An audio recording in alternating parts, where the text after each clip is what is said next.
For 10 years, I've been giving my daughters $300 every month.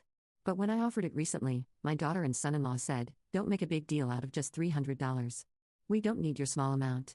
So I stopped giving them the money as they asked, and they looked shocked. Thinking you're so important just because of $300? I don't care about such a small amount of money. Chuckling, my daughter and her husband looked down on me, hurling harsh words. I've been helping them for 10 years since they told me they were struggling financially, even though they never found steady jobs. I held my tongue and tried to find ways to support them. And what do I get in return? Why did I bother helping them in the first place? I thought someday they would appreciate my efforts and soften their attitude, but that day never came. Isn't it clear now? I can't help but feel angry at them for laughing it off, saying it's not enough or just pennies after I've dedicated 10 years of my time and savings to them. I have devoted myself silently to my daughter and her husband, but today that changes. My name is Mark, a homemaker in my 50s. Since my wife passed away, I've been living alone. We have a daughter who moved out after college and now has a family nearby. Though our relationship isn't great, they've been a bit troublesome. After college, my daughter got a job where she met her husband, who became a full-time homemaker after they married. However, less than a year later, my daughter quit her job due to issues with her boss, assuming she'd easily find another. But things didn't go as planned. Despite searching, she struggled to find suitable work and eventually gave up altogether. Her husband didn't show interest in working either, and within months, they faced financial difficulties. To help them, I began sending them a modest $300 each month. They were grateful and thanked me for the support. Every day, I hoped they would overcome their difficulties and become self-sufficient. But now, after 10 years, my monthly $300 isn't appreciated anymore. It's something they feel entitled to receive. For example, one busy month filled with family events, I couldn't find time to meet my daughter and her husband on the usual day I give them their monthly money. Late that night, I heard loud knocks on the door. It was my daughter and her husband. "Dad, we need the money on time. Are you starting to forget things because you're getting older?" My daughter teased. Tired and sleepy from a hectic few days, I replied, "I'll give it to you another time. Please go home for now." Then her husband, his face red with anger, said, "This happens every month. You have to give it on time. Just because you're my wife's father doesn't mean you can behave like this," and he grabbed me by the collar. Shocked by the sudden confrontation, I reluctantly handed over the $300 to my daughter and her husband, which I had prepared earlier. "If you had just given it to us in the first place, this wouldn't have happened. I don't want to resort to physical force with you either," her husband continued. "You should listen to us and behave. Remember, if you ever lose your mind, we'll be the ones taking care of you. It wouldn't hurt to stay on our good side. Right?" Their audacity infuriated me, but I feared that challenging them might cause them to depend on me even more, much like when my daughter quit her job. So swallowing my anger, I smiled, apologized, and did as they demanded. Looking back, I realized I should have stood up for myself then, but my overwhelming desire for them to become self-sufficient left me feeling powerless. The unpleasant memories with them weren't just confined to that day. I received a call from a concerned neighbor. "Mark, can we discuss your daughter and her husband?" "Oh, dear. I apologize. I'll be right there." Apparently, when the neighbor returned from shopping, she noticed signs of a break-in at her place. After checking the security footage, she was shocked to see that the culprits were actually my daughter and her husband. Although her home was ransacked, nothing appeared to be stolen. Knowing about my strained relationship with them, she chose to contact me first. I left work early and reached out to my daughter and her husband. Together, we visited the neighbor to apologize. "I'm truly sorry," I kept repeating, but my daughter and her husband didn't seem remorseful.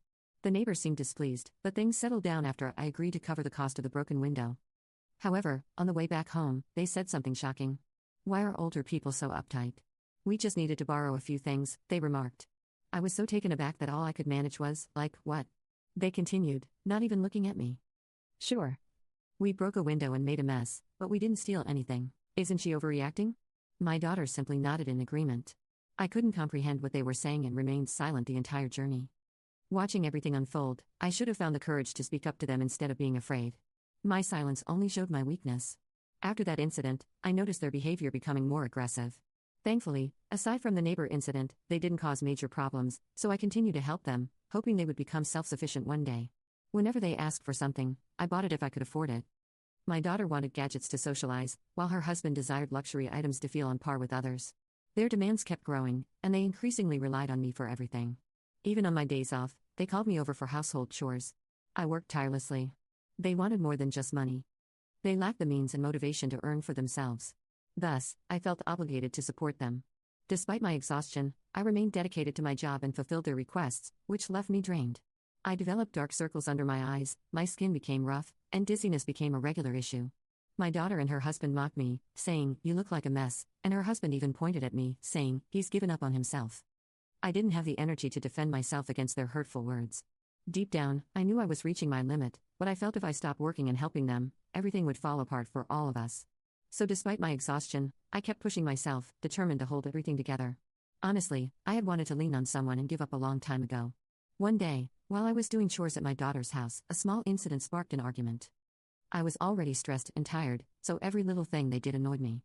Her husband then made a cutting remark, saying, "You act like $300 is such a big deal." My daughter, influenced by his words, added, "We don't need that measly amount," and handed back the $300 I had given them that day. They scoffed, saying, "If you're going to give us money, make it a decent amount," mocking and looking down on me. Those words sparked something inside me. I then blurted out, "I'll stop. I won't think about the future or your feelings anymore." They both flipped, puzzled, as I began packing my things to leave, but soon they burst out laughing. "Come on, Dad. Quit playing around. If we left you, you'd be all alone.